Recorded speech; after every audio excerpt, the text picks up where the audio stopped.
मैं इस समय न्यू शक्ति विहार कॉलोनी में मौजूद हूँ और ऐसे परिवार के साथ में हूँ जो कि कानूनी कार्रवाई करने के लिए दर बदर भटक रहे हैं। मामला आपको बताऊं उससे पहले मैं एक माताजी हैं उनसे थोड़े बातचीत कर लेंगे, आखिरकार पूरा मामला क्या था, क्योंकि इनके सर पे जो है चोट लगी है वो गंभीर चोट है, लेकिन पुलिस की जो कार्रवाई है वो ढीली नज़र आ रही है। 3 के ऊपर कोई कार्रवाई की है ना। चौकी इंचार्ज पंकज कुमार ने इस परिवार को आश्वासन दिया है कि कार्रवाई होगी या नहीं होगी। लेकिन क्या मामला था ये पहले तो बताइए। भैया मैं तो होश से आई थी नील करोली बाबा के साथ 9 बजे हम आए होश से। अब बच्चे को सब मैं तो घूमना आई थी अपने बच्चों में। अभी जब बालकों से लड़ाई झगड़ा देखा मैं चली गई। मैं तो अपने बच्चे को बचा रही थी, उस औरत ने मेरे पर फंटी पटापट कर दिए, मेरा खून हो गया, मेरा कुंडल भी निकल गए, मेरा फूल भी सोने का खोया गया। यार किसी ने बचाना भी नहीं यार, मतलब कोई कार्रवाई भी कुछ ना हो रही, ना कोई पुलिस नहीं। मैं 3-4 दिन अस्पताल में पड़ी रही और हुड़क भी आ रही है और आँखों से भी नहीं दिखाई दे रहा और चक्कर आ रहे हैं। मुझे सीधी लोटू तो आड़ी लोटू तो या बैठी हूँ तो चक्कर बहुत बेजा आ रहे हैं। सर में चोट लगी थी, क्या चीज़ मारी गई थी? पता नहीं क्या था, हाथ में रोड ले रही थी, रोड सीजन क्या था एकदम से मेरे 2-3 मारी। मैं बल्ली बच्चे से मैंने कि खून निकल गई। जब ये बच्चे लेकर भागे मेरे अस्पताल को। अगर मैं दिखाऊं तो तस्वीरें दिखा नहीं सकता, लेकिन आप जहाँ तक टाँके ही टाँके आपको दिखेंगे। ये टाँके जो दिख रहे हैं ये चोट है, लेकिन जिन्होंने जो दबंग थे, जिन्होंने इनके साथ मारपीट की गई, लेकिन उनके ऊपर अभी तक कार्रवाई नहीं हुई है। इनके लड़के हैं अरुण हमारे साथ में। क्या पूरा मामला था, कौन वो लोग थे, पूरा विस्तार से बताइए। कि ऐसा था कि हमारे विवादित हो गया गाड़ी के लेके कि वो रोज अपनी गाड़ी निकालता था यहाँ से और हॉर्न भी देता था। हूटर लगा हुआ है, प्राइवेट गाड़ी है, टैक्सी गाड़ी है, उसमें भी हूटर का यूज़ था। काफ़ी पैसे वाले हैं, तो उन्होंने समझाने के लिए मैं बच्चों के साथ में खेलता था। मेरी वाइफ का बर्थडे था अगले दिन को, 12 तारीख के सुबह को, जून को। बट उन लोगों ने मैंने उनको रोका, थोड़ी कार्रवाई करने के लिए कहा कि मैंने बोला, तो वो गाली गलौज पर उतर है। गाली गलौज के उतरने के बाद में उन लोगों ने बोला कि अभी आते तेरे को यहीं रुकेंगे। हम लोग अपने घर परिवार के साथ में ऐसे ही खड़े रहे कि मैंने कहा चलो चलते हैं, कोई नहीं। वो हम अपने घर पर आ गए। इतनी देर में 4, 5, 6 लड़के के साथ में आके, मैं जिसमें कि करण छाबड़ा मेन मुख्य, उसके बाद में ऋषि और एक उसमें संगीता कौर, एक प्रियंका और अज्ञात 2 लोग और थे, जिसमें कि हमें नहीं पता। उन्होंने बातचीत करी। मैं अपने घर के सामने खड़ा था, मेरे घर के सामने सीसी कैमरे लगे हुए हैं। उन लोगों ने हमसे बात करते करते हमें साइड से अंधेरे में कर लिया, बातें को बढ़ाते गए, कसम प्यार नहीं गए। हमने बोला कि कसम भी खा लीजिए अगर हम गलत हैं तो। उन लोगों ने इस बात को करते करते आगे ना कर मतलब मेरे सर पे प्रहार कर दिया रोड से। जैसे ही मेरे पे आया तो मम्मी मेरे पीछे थी, मुझे नहीं पता था कि माता जी मेरे पीछे हैं। जैसी बचाव के लिए आती है तो माता जी के ना उन्होंने धनाधन 2 चीज़ें से रोड से कर दिया, जिसमें मेरी माता जी को 10 टाँके और मेरे 4 टाँके आए हुए हैं।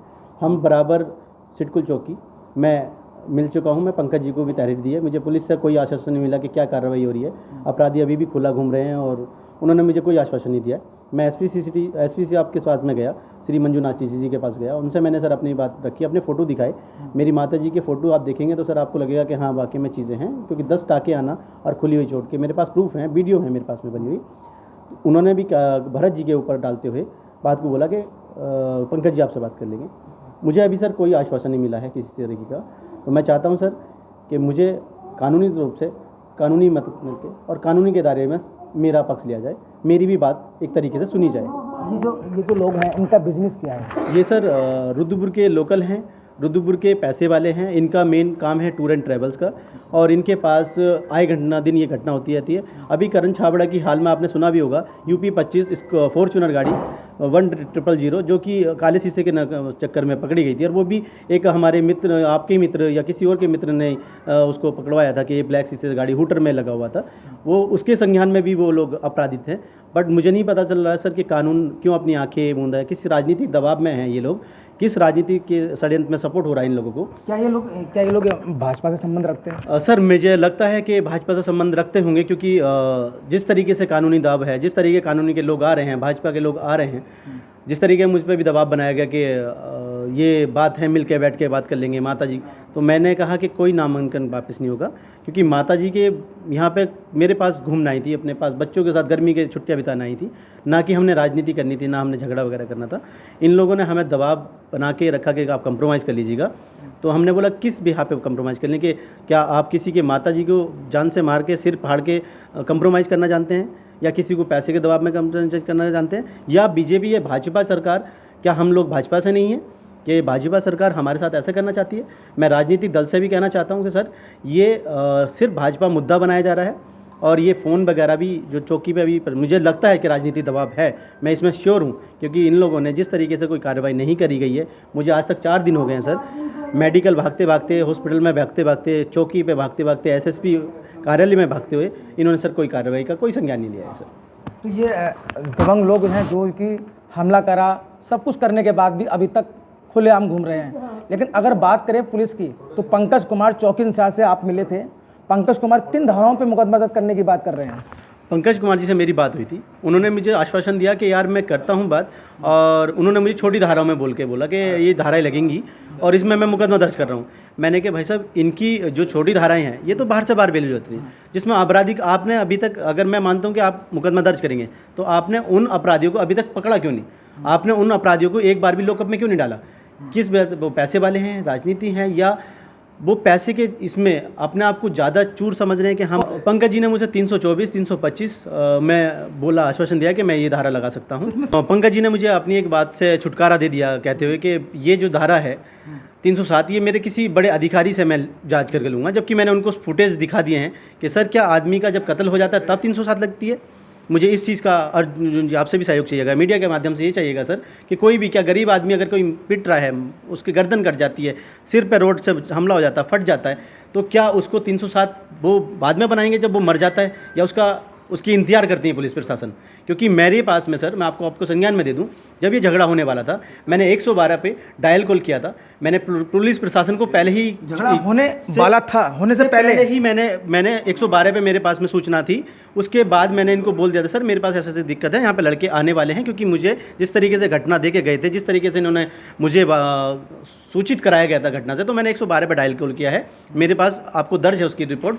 दूसरा, मैंने सिटकुल चौकी में एक हमारे सिटकुल चौकी में पंकज पोखरियाल जी हैं, मैंने उनको पर्सनल अपने नंबर से फ़ोन किया कि सर ऐसे प्लीज़, अभी तक पुलिस नहीं आई है, 112 पे मैं संज्ञान दे चुका हूँ, तब तक सर कोई कार्रवाई नहीं हुई। उसके बाद जब ये झगड़ा हो जाता है, उसके बाद पुलिस प्रशासन आता है, वो भी मेरे पास मेडिकल में। मतलब एक सिपाही को और 112 पे आपने 2 जगह कॉल की? 2 जगह कॉल की, रिस्पांस कुछ नहीं मिला वहाँ से? कोई रिस्पॉन्स नहीं मिला सर मुझे, अर्जुन जी, कोई रिस्पॉन्स नहीं आया अभी तक। इसमें अगर देखा जाए तो बड़ी लापरवाही खाकी वर्दी की भी नजर आई, क्योंकि 112 पे घटना होने से पहले सूचना दी गई है कि ऐसी घटना घट सकती है, पुलिस नहीं आती है, जो सिटकुल में तैनात सिपाही हैं उनको सूचना दी जाती है, लेकिन फिर भी पुलिस नहीं आती है। मतलब खाकी चाहती समय से, अगर जिस तरह से इन्होंने सूचना दी समय से अगर पुलिस यहाँ पहुँचती तो कहीं ना कहीं जो बड़ी घटना हुई है, जिस तरह से माता जी यहाँ बिस्तर पर लेटी हैं, शायद वो चल फिर रही होती, और पुलिस की लापरवाही इसमें नजर आई, क्योंकि 112 बनाई से ले गई है ताकि घटना होने से पहले या घटना के समय या किसी भी समय आप उसको सूचना दे सकते हैं और पुलिस आपके यहाँ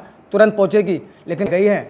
इसको भी सुधारना होगा। और ऐसे 4 दिन से एक व्यक्ति भटकता है कि मेरे माताजी का सर में चोट लगी है, धारदार हथियारों से हमला किया गया है, लेकिन फिर भी पुलिस कार्रवाई करने को तैयार नहीं है। अच्छा, एक चीज़ और बताइए। आपको एक चीज़ और दिखाना चाहूँगा, ये देखिएगा, ये फ़ोटो है मेरे पास में अर्जुन जी।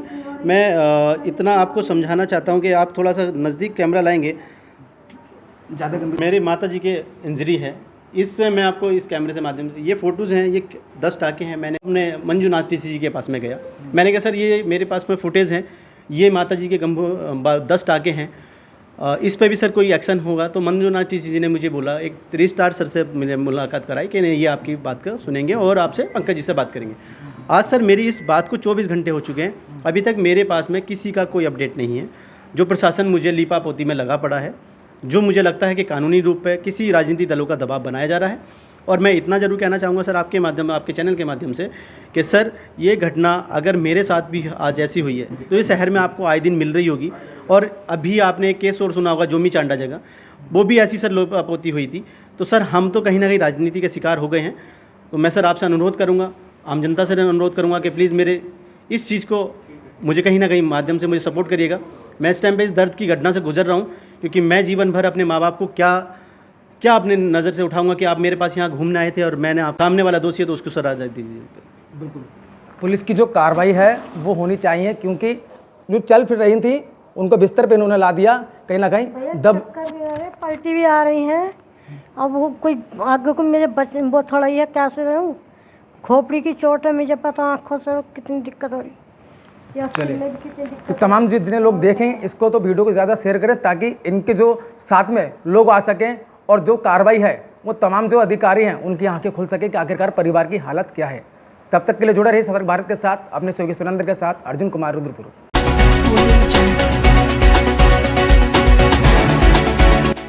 आप देख रहे हैं सतर्क भारत, हर सच आप तक।